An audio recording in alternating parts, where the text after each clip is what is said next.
Woodland police called out to Mojo's Lounge and Kitchen Thursday night after the business came under attack because of bias against the LGBTQ community. The restaurant was scheduled to host a drag performance, but it was officially canceled out of fear over threats made from extremist groups. Some part of the show did go on, and some disruptors showed up in front of the restaurant and caused a disturbance. Listen to how the owner explained what she saw.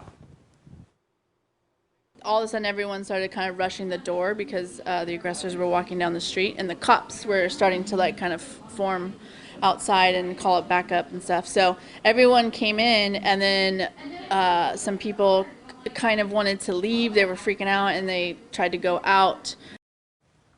No one was seriously injured and no arrests were made. Woodland police are reviewing surveillance videos and working with the FBI to determine exactly who made the threats. They are also asking anyone with video of the incident to contact them.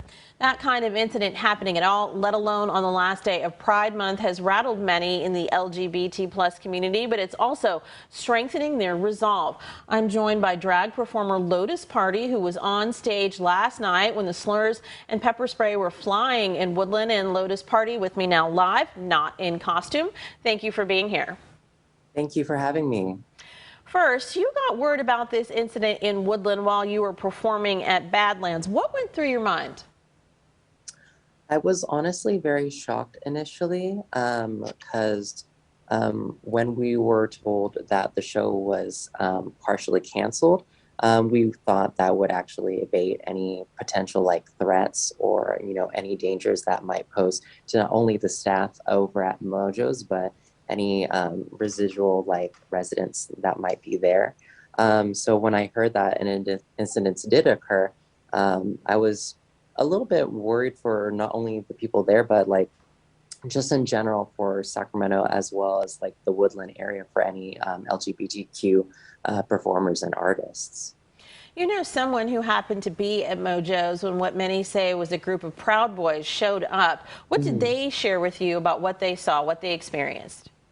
From what I gathered from what they actually told me when we were performing was that they did show up, and a good portion of people were actually quite panicked that some altercations might arise.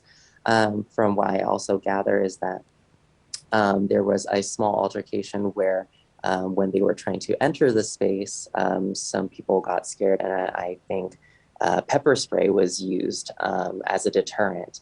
Unfortunately, a couple of people were caught up in the pepper spray, but largely no major injuries were incurred because of this altercation. But obviously a lot of people very concerned. Pride Month just ended yesterday. The event last night was supposed to be a joyful time, wrapping up a month of celebration. You were performing also on the last day of Pride Month, so clearly that was supposed to be a celebration also, wrapping up the month. But in a lot of ways, this June has been a difficult time. A drag story hour in the Bay disrupted, again believed to be by a group of Proud Boys. What is your feeling about what seems to have been going on in the last month?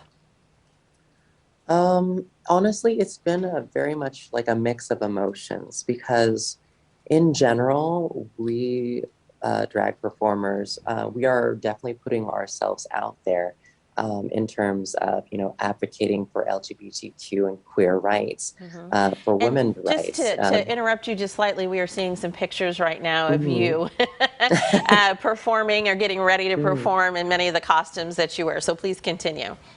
Yeah.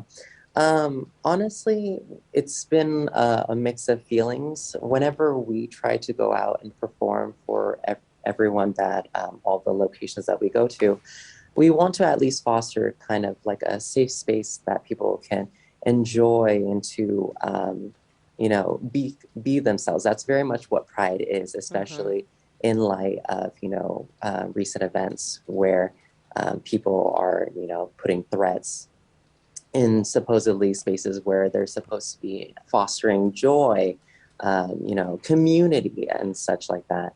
So, I mean, overall, as a performer like myself, I do get worried sometimes whenever I see news such as this, being displayed about like threats when, we're all supposed to be having a great time. We're supposed to be, promoting love, acceptance amongst other people, not just the LGBT community, but for overall. It doesn't matter if you're boy, girl, young, old. It should be a time of joy. What do you want to say to others in your community who may be feeling very discouraged today by what's happened?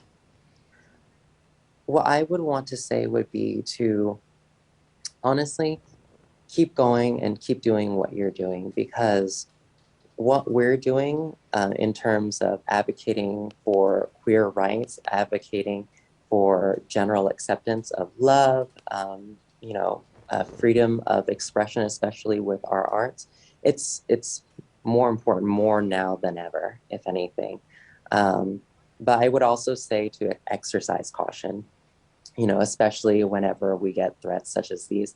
Now's the time to buckle down and to actually, go as a group, if anything. If you're going out to have fun at different clubs or even brunch places, go as a group so that you're made extra safe. And just because we know you were performing just last night, if somebody would like to see you, not just in the pictures that we shared today, but live and in person, does Lotus Party have a next engagement? Oh, yes, I actually do have quite a few shows. I am going to be seen at Splash tonight, actually, at Modesto. I have my own show that I am co-hosting with my fabulous co-host, Maya Illusion, at Hibiscus for Flamingo House. Oh. And then on Sunday, I have a very, very fun brunch show down in San Jose. All righty. Well, thank you so much for sharing your insight about some very disturbing things that happened last night, but also, as we're hearing from you, the show goes on. We appreciate you. Yes, the show goes on. Thank you so much for having me.